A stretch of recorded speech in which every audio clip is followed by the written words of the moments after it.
வில்லியனூர் துணை மாவட்ட ஆட்சியர் அலுவலகத்தில் தாய்வழி சான்றிதழ் வழங்காததை கண்டித்து புதுச்சேரி பூர்வீக பெண்கள் குடும்ப நல கூட்டமைப்பின் சார்பில் உள்ளிருப்பு போராட்டம் நடைபெற்றது. நீதிமன்ற உத்தரவுப்படி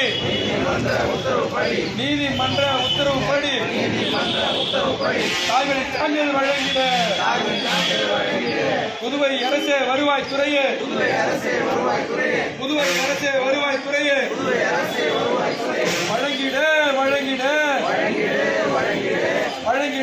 புதுச்சேரி அரசு உச்சநீதிமன்ற உயர்நீதிமன்ற தீர்ப்பின்படி எம்பிசி, ஓபிசி, எஸ்சி, எஸ்டி மக்களுக்கு தாய்வழி சான்றிதழ் சுமார் 6000 நபர்களுக்கு மேல் வழங்கியுள்ளனர். இந்த நிலையில் தற்பொழுது நீதிமன்றத்தில் எந்தவித தடையும் இல்லாத பட்சத்தில் வருவாய்த்துறையால் எவ்வித முன்னறிவிப்புமின்றி தாய்வழி சான்றிதழ் நிறுத்தப்பட்டுள்ளது. இதனை கண்டித்து புதுச்சேரி பூர்வீக பெண்கள் கூட்டமைப்பினுடைய தலைவர் நித்யானந்தம் தலைமையில் வில்லியனூர் துணை மாவட்ட ஆட்சியர் அலுவலகத்தில் புதுச்சேரி அரசு மற்றும் மாவட்ட ஆட்சியரை கண்டித்து உள்ளிருப்பு போராட்டம் நடைபெற்றது. இதில் புதுச்சேரி அரசுக்கு எதிராக கோஷங்களை எழுப்பி நீதிமன்ற உத்தரவுப்படி சான்றிதழ் வழங்க கோரியும், பாதிக்கப்பட்ட மக்களுக்கு எதிராக புதுச்சேரி அரசு நீதிமன்றம் செல்வதை கண்டித்தும், தாய்வழி சான்றிதழை வழங்காத பட்சத்தில் தேர்தலை புறக்கணிப்பது, ஆதார் அட்டை, வாக்காளர் அடையாள அட்டை மற்றும் குடும்ப அட்டைகளை ஒப்படைப்போம் என்று கோஷங்களை எழுப்பினர். இந்த நிகழ்வில் பெரியார் சிந்தனையாளர் இயக்கத்தின் தீனா, விடுதலை பழங்குடியினர் முதன்மை செயலாளர் ஏகாம்பரம், சமூக ஜனநாயக கூட்டமைப்பை சார்ந்த வெற்றி செல்வன், பாரதிதாசன், பிரசன்னா, விசிகா தாயப்பன், ஞானவேல், சார்லஸ், ஸ்ரீதர், ராஜேஷ் மற்றும் நிர்வாகிகள், மகளிர் மற்றும் பிரதிநிதிகள் பலர் கலந்து கொண்டனர்.